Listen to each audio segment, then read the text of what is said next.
বাড়িতে যদি non veg recipe try করতে চান আর সেটা যদি হয় চিকেনের কোনো রেসিপি, তাহলে একবার আমার মতন করে এইভাবে ঘরোয়া কিছু মশলা দিয়ে চিকেন কষা বানিয়ে দেখতে পারেন। এই রেসিপিটা রুটি, লুচি, পরোটা, সাদা ভাত সব কিছুর সাথেই ভালো লাগে। ভিডিও ভালো লাগলে চ্যানেলটিকে সাবস্ক্রাইব করে আমার পাশে থাকবেন। নমস্কার বন্ধুরা, আপনাদের সবাইকে স্বাগত আমার ইউটিউব চ্যানেল সোনালি কথায়। আজকের এই দারুণ স্বাদের চিকেন কষা বানানোর জন্য এখানে নিয়েছি 500 গ্রাম চিকেন। মাঝারি সাইজের করে কেটে নিয়ে ভালো করে ধুয়ে পরিষ্কার করে তারপর একটা টিস্যু পেপার দিয়ে শুকনো করে মুছে নিয়েছি। ভালো করে শুকনো করে মুছে নিয়ে কিছু মশলা দিয়ে এটাকে ম্যারিনেট করব। তার জন্য দিয়ে দিলাম 1 চামচ লবণ, 1 চামচ হলুদের গুঁড়ো, 1 চামচ শুকনো লঙ্কার গুঁড়ো। শুকনো লঙ্কার জায়গায় আপনারা চাইলে কাঁচা লঙ্কার পেস্ট ব্যবহার করতে পারেন। হাফ চামচের একটু বেশি দিয়ে দিলাম আদা রসুনের পেস্ট। আর মুরগির কাঁচা গন্ধটা কমিয়ে দেওয়ার জন্য ম্যারিনেশনের সময়ই একেবারে দিয়ে দেব হাফ পিস পাতিলেবুর রস। পাতিলেবুর জায়গায় ভিনিগারও দিতে পারেন। এবার মশলাগুলোর সাথে চিকেনটাকে খুব ভালো করে মাখিয়ে নিচ্ছি। হাতে সময় বেশি থাকলে 1 ঘন্টার জন্য ম্যারিনেট করতে পারেন। দেখুন তো, এইভাবে মশলা দিয়ে ভালো করে চিকেনটাকে মাখিয়ে নিয়ে আমরা 1 ঘন্টার জন্য ম্যারিনেশনে রেখে দিলাম। এবার চলুন বানিয়ে নিই সেই দারুণ স্বাদের ঘরোয়া মশলা। তার জন্য একে একে দিয়ে দিলাম প্রথমে 1 চামচ ভর্তি করে গোটা ধনে, তারপর হাফ চামচ করে গোটা জিরে, গোটা মৌরি, কিছুটা গোলমরিচ, একটা ছোট্ট জায়ফলের টুকরো, কিছুটা জয়িত্রীর পাপড়ি, 2 টুকরো দারচিনি, 3টে লবঙ্গ, 2টো সবুজ এলাচ, একটা কালো এলাচ, 2টো শুকনো লঙ্কা। এগুলোকে শুকনো খোলায় ভেজে নিতে হবে। তার আগে এলাচগুলোকে একটু থেতো করে নিয়েছি। আপনারা চাইলে মশলার এই পরিমাণটা মাংসের পরিমাণ অনুযায়ী বাড়াতে বা কমাতে পারেন, তবে খেয়াল রাখবেন রেশিওগুলো যেন এরকমই থাকে। মশলা খুব বেশি ভাজবেন না, তাহলে তিতো হয়ে গেলে মাংসের স্বাদ খারাপ হয়ে যাবে। মশলাটাকে ভেজে নিয়ে গুঁড়ো করে নেব।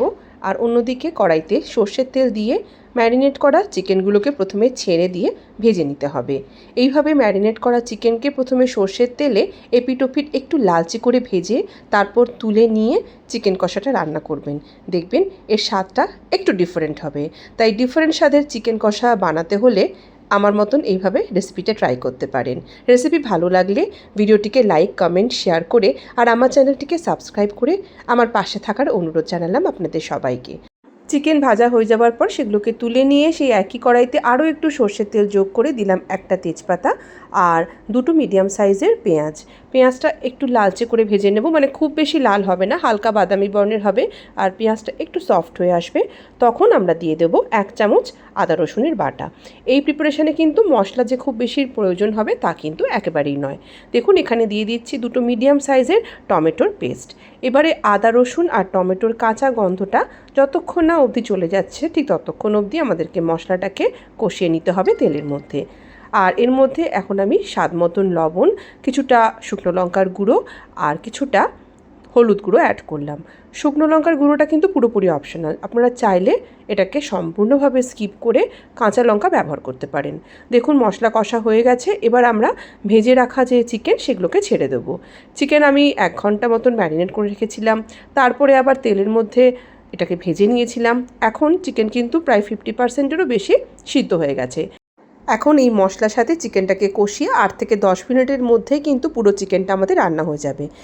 আর আমাদের যে তৈরি করে রাখা মশলা সেটাকে এখানে মিশিয়ে দিচ্ছি। এখান থেকে 2 চামচের মতন মশলা আমি রেখে দিয়েছিলাম, সেটুকু আর দরকার পড়েনি। 3 থেকে 4 মিনিট মশলার সাথে একটু নাড়াচাড়া করার সময় আমি এর মধ্যে কিছুটা গরম জল অ্যাড করে দিয়ে আবারও একটু কষিয়ে নিচ্ছি। জলটা একটু গরমই দেওয়ার চেষ্টা করবেন, ঠান্ডা জলের বদলে। দেখুন আমাদের কিন্তু মশলা খুব সুন্দরভাবে চিকেনের সাথে কষানো হয়ে গেছে। এবার প্রয়োজন মতন আরও একটু গরম জলের মধ্যে যোগ করছি। এটার পুরোপুরি ডিপেন্ড করছে যে আপনারা কতটা গ্রেভি রাখতে চান। যদি একটু বেশি গ্রেভি রাখতে চান তাহলে সেই পরিমাণে জলটাও একটু বেশি দিয়ে দেবেন। একদম শেষে দিয়ে দিলাম কিছুটা পরিমাণে ধনেপাতা কুচি। আমাদের চিকেন রান্না কিন্তু একেবারে কমপ্লিট। দেখুন তো আমাদের তৈরি করা চিকেন কষাটা কতটা দেখতে সুন্দর হয়েছে। শুধু দেখতে যে লোভনীয় হয়েছে তা কিন্তু নয়, এটা খেতেও দারুণ লাগবে। আর এটাকে আপনারা রুটি, পরোটা, সাদা ভাত, জিরা রাইস, পোলাও সব কিছুর সাথেই এনজয় করতে পারবেন। চিকেন কষাকে এবার গরম গরম আমরা একটা সার্ভিং ডিশের মধ্যে সার্ভ করে নেব। আজকের এই রেসিপি যদি ভালো লাগে তাহলে অবশ্যই এটিকে লাইক, কমেন্ট, শেয়ার করতে ভুলবেন না। আর চ্যানেলে যদি নতুন ভিজিট করেন যাওয়ার আগে অবশ্যই চ্যানেলটাকে সাবস্ক্রাইব করে যাবেন। আর সম্পূর্ণ ভিডিওটাকে দেখবার জন্য আপনাদের সবাইকে অনেক অনেক ধন্যবাদ। সবাই ভালো থাকবেন, সুস্থ থাকবেন। নমস্কার।